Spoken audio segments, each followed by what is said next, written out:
वो कब से मुंह फट, कभी माज़अल्लाह छोकरा कह रहा था, कभी कुछ कह रहा था, कभी कुछ कह रहा था। तो वो जहां मुंह डाल रहा था, जहां तक वो शैतान पहुंच चुका था, तो बच कैसे सकता था। लेकिन अफसोस है कि कुछ लोग आज भी मसलत का शिकार हैं, यानी इतनी मुबैना तौहीन कि जिसमें आम बंदे को भी कोई शक नहीं, और अहले इल्म तो यकीनन अहले इल्म है। आप देखते हो कि रवाफिज का तबका तो बिल्कुल नहीं बोलेगा। क्यों? उन्हें एक बंदा मिला हुआ था माज़अल्लाह जो सहाबा को गालियां निकालता था और उनका मतलब पूरा होता था। खुसूसन हजरत अमीर मुआविया रदी अल्लाह ताला अन्हो के खिलाफ भौंकता था। और ये जो रवाफिज की बी टीम है और सुन्नियों में शामिल है, आज जिन्हें सांप सूंघ गया है, बल्कि उसकी हिमायत में बोल रहे हैं, उस जहन्नमी दज्जाल की हिमायत में बोल रहे हैं।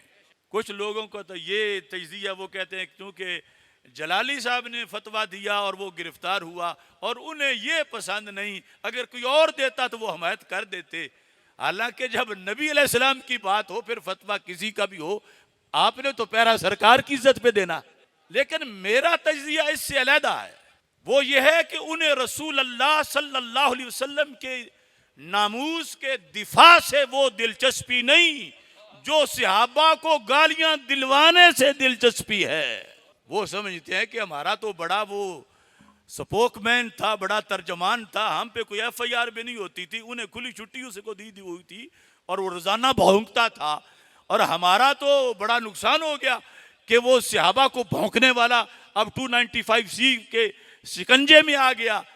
यानी देखो, ऐसे बदबख्त उम्मती कहलाने वाले कैसे उम्मती हैं कि जिनके नजदीक सरकार की तौहीन ये जुर्म नहीं।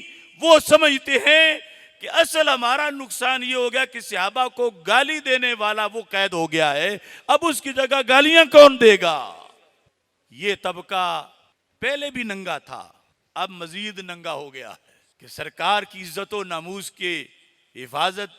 और वैसे भी देख सकते हो ना, जब कोई मसला ही नहीं था, लेकिन चाबी चूंकि पीछे ईरान ने दी हुई थी, रवाफिज ने दी हुई थी, तो कौमी असम्बली में मेरे खिलाफ करारदाद मंजूर, पंजाब असम्बली में, कश्मीर असम्बली में, सिंध असम्बली में।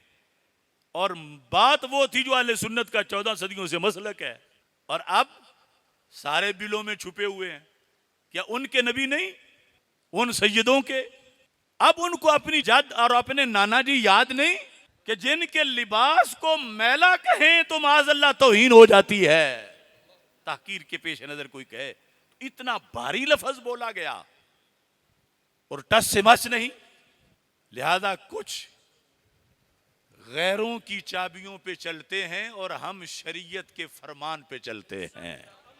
जमाना हर सवाल का जवाब देता है और अब भी उसने जवाब दे दिया है कि किसने मसलक बेचा, कोई कौन रवाफिज के चरने में चरा, किसकी ईरान के अंदर कुछ नाजायज तस्वीरें बनी, किसने किस सफारत खाने से क्या एड ली।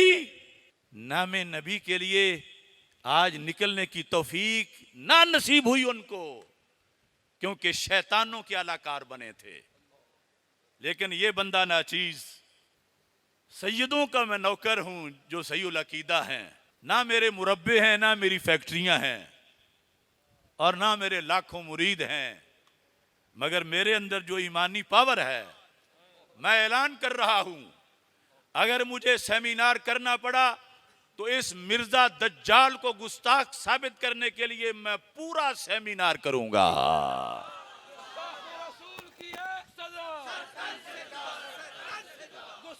रसूल की एक सजा, मिर्जा जेलमी को फांसी दो, मिर्जा जेलमी को फांसी दो, मिर्जा जेलमी को फांसी दो, मिर्जा जेलमी को फांसी दो, गुस्ताखे रसूल की एक सजा। मैं चूंकि मुसलसल जो वो शक्कूक शुबहात बनाते मैं जवाब दे रहा हूं, तो कह रहे थे कि हमने तो कोट किया है, किताब का हवाला कोट किया है, फलां जज कह रहा है, फलां फैसले में लिखा है कि ये तो कोई गलती नहीं होती। तो मैंने कहा वो किताब कौन सी है जिसे कोट किया? अब वो जो किताब का दे रहे हैं उसमें कहीं हमारे आका सल्लल्लाहु अलैहि वसल्लम का दूर तक नाम नहीं। कौन उम्मती हो सकता है कि जो झूठों की लिस्ट में अपनी तरफ से, जबकि उन झूठों ने भी, जो आज के वो बेगैरत हैं, उन्होंने भी सरकार का नाम नहीं लिया और ये अपनी तरफ से उस लिस्ट में सरकार का नाम शामिल करके अपना हवाला बनाना चाहता। झूठ के पांव कहां। लिहाजा इसका जो छोकरा, जो कानूनदान, जो जज, जो वकील और जो कमीना खा वो उलमा की सफ से हो, इसकी तरफ से इसकी हमायत में निकलेगा, हम सबको दंदान शिकन जवाब इंशाअल्लाह देंगे।